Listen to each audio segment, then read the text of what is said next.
Mount Abu Rajasthan का एकमात्र hill station है जो अरावली पर्वत श्रृंखला में स्थित है। यह समुद्र तल से 1200 मीटर की ऊंचाई पर है और अपने प्राकृतिक सौंदर्य, ठंडी जलवायु और ऐतिहासिक मंदिरों के लिए प्रसिद्ध है। यहाँ की हरी भरी घाटियाँ, झीलें और घने जंगल इसे एक लोकप्रिय पर्यटक स्थल बनाते हैं।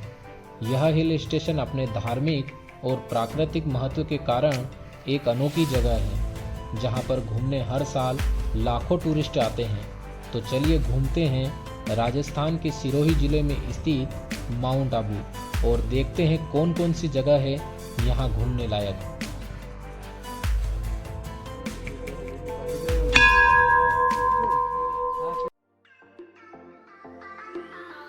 माउंट आबू का नज़दीकी रेलवे स्टेशन आबू रोड का है, लेकिन यहाँ के लिए डायरेक्ट ट्रेन कम ही चलती है।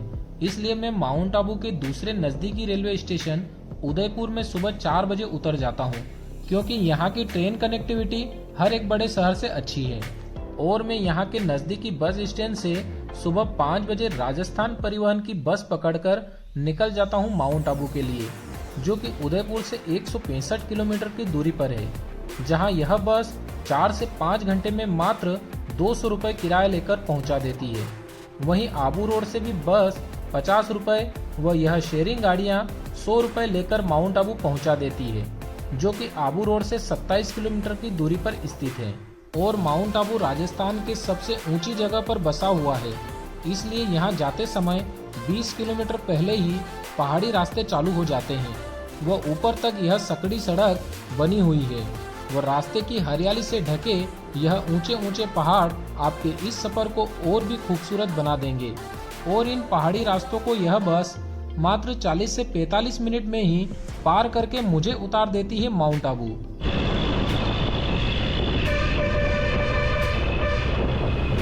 माउंट आबू पहुंचने के बाद यहाँ घूमने के 3 ऑप्शन हैं।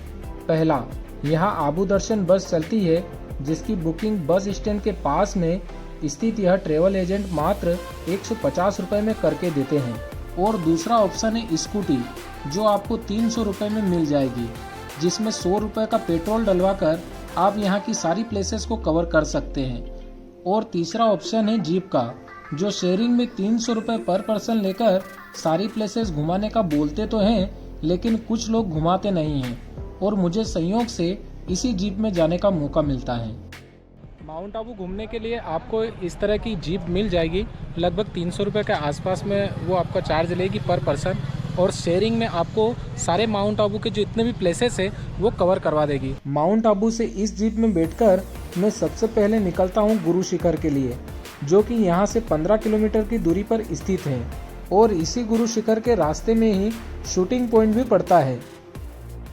तो अभी मैं पहुंच गया हूं शूटिंग पॉइंट पर, और यहां से जो नीचे का नज़ारा है बहुत ही खूबसूरत दिखाई देता है। और यहां पर कई फिल्मों की शूटिंग भी हो चुकी है, तो यदि आप अपना फ़ोटो शूट करवाना चाहते हैं तो यहां से आपका बहुत ही शानदार फ़ोटो शूट होगा।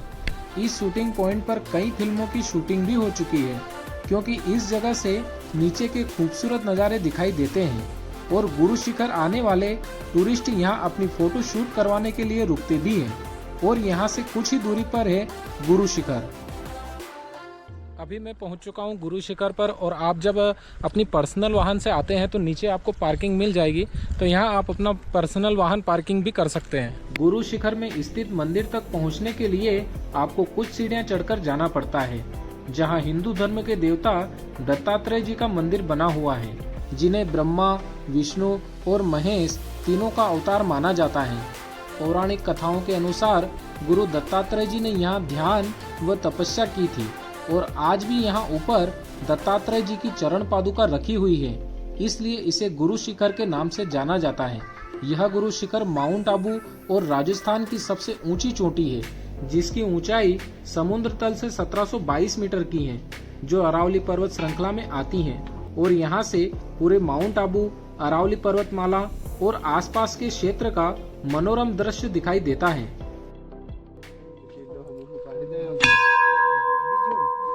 गुरु शिखर के टॉप पर जब आप आएंगे तो आपको यहाँ से नीचे का बहुत ही खूबसूरत नज़ारा दिखेगा, नीचे कहीं छोटे छोटे तालाब आपको दिखेंगे यदि मौसम साफ रहा तो, और हरियाली से भरा पूरा मैदान आपको दिखेगा। सूर्योदय और सूर्यास्त के समय यहाँ का दृश्य विशेष रूप से आकर्षक होता है।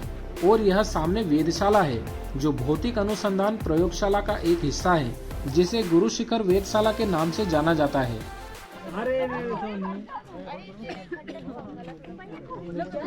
कौन कौन से पॉइंट दिखाते थे? लवर पॉइंट, कयामत से क़यामत तक झुगड़ी, चामुंडा मंदिर, जैन टेम्पल, शिव मंदिर, ओरिया विलेज। इसके बाद गुरु शिखर से मैं निकल जाता हूँ अचलेश्वर महादेव के लिए, जो यहाँ से 11 किलोमीटर की दूरी पर स्थित है।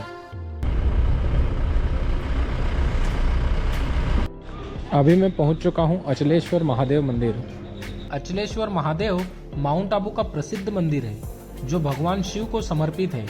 पौराणिक कथा के अनुसार भगवान शिव ने इस स्थान को अचल यानी स्थिर बनाने के लिए यहाँ अपने पैर का अंगूठा स्थापित किया, ताकि पृथ्वी का यह भाग स्थिर रहे और कभी नष्ट न हो। इसलिए इसे अचलेश्वर महादेव के नाम से जाना जाता है। और यहाँ इस मंदिर में महादेव के अंगूठे की पूजा की जाती है।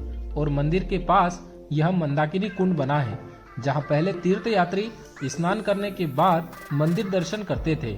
वह इस कुंड में 3 पत्थर के भैंसे हैं जो इस कुंड का आकर्षण का केंद्र है। आपने तालाब किनारे हो सकता है कहीं अलग अलग जो है स्टेचू बने हुए देखे हैं, लेकिन यहाँ पर आपको भैंस बनी हुई दिख जाएगी। तो ये तालाब के किनारे कुछ अलग ही जो है आपको अनुभव होगा। और अचलेश्वर महादेव के पास ही अचलगढ़ फोर्ट है जो कि पूरी तरह खत्म हो चुका है। इसके बाद मैं यहाँ से पहुँच जाता हूँ दिलवाड़ा जैन मंदिर। अभी मैं दिलवाड़ा जैन टेम्पल पर पहुँच चुका हूँ और अंदर जो है कैमरा अलाउ नहीं है, इसलिए मैं अंदर का नज़ारा तो आपको नहीं दिखा सकता, लेकिन बाहर से आपको शिखर दर्शन जरूर करवा सकता हूँ।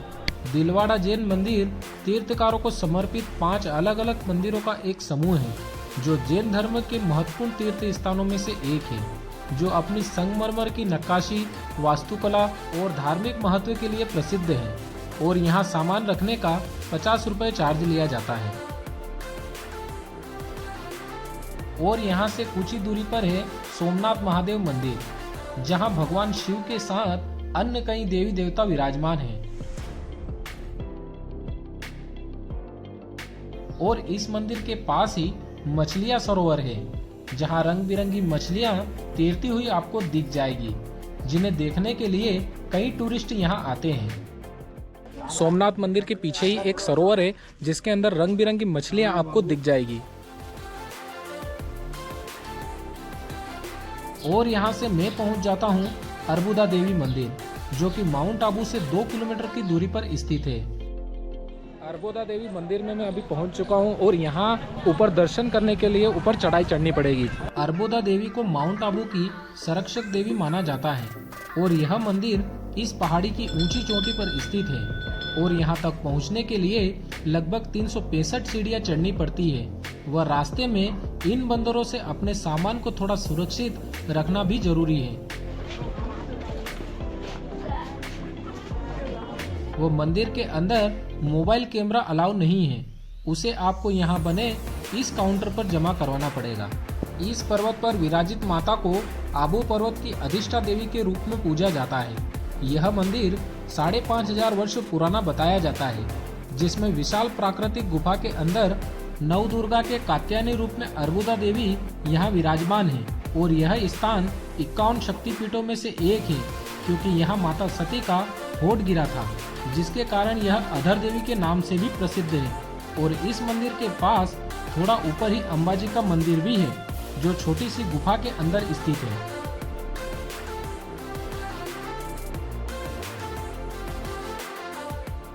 अर्बो देवी माता मंदिर के ऊपर ही अम्बा माता का मंदिर भी है, तो आप यहाँ भी आके दर्शन कर सकते हैं। साथ ही यहाँ से जो माउंट आबू का जो नज़ारा है बहुत ही खूबसूरत आपको दिखेगा।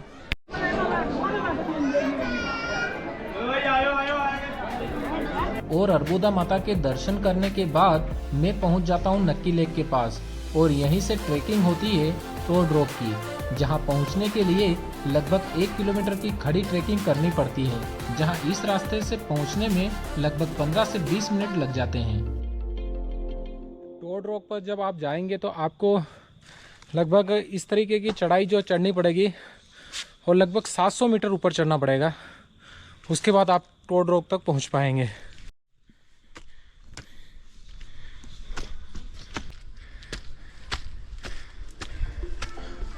यह टोड रॉक माउंट आबू का एक लोकप्रिय पर्यटक स्थल है जो अपने अनोखे आकार और सुंदर दृश्य के लिए प्रसिद्ध है।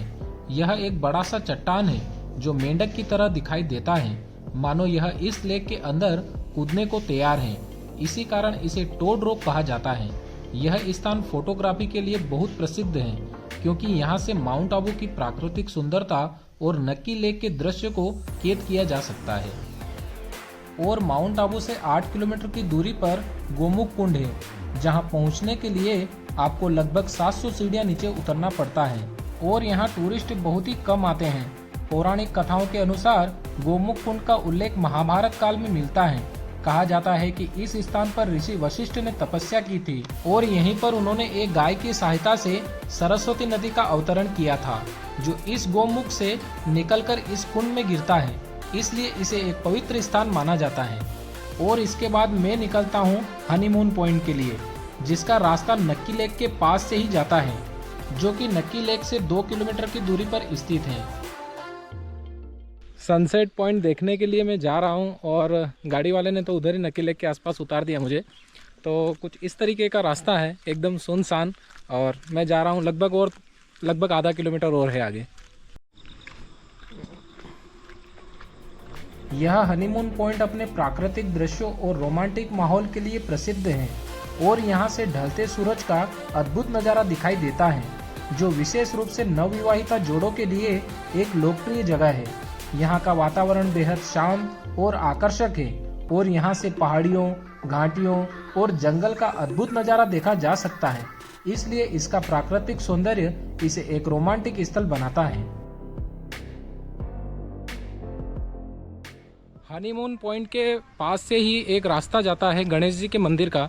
तो आपको कुछ इस तरीके की सीढ़ियाँ मिलेगी जिससे आप गणेश जी के मंदिर तक भी जाकर दर्शन कर सकते हैं। और इस सनसेट पॉइंट के पास से कुछ सीढ़ियाँ चढ़कर मैं यहाँ के छोटे से मंदिर में विराजित सिद्ध विनायक गणेश जी के दर्शन भी कर लेता हूँ।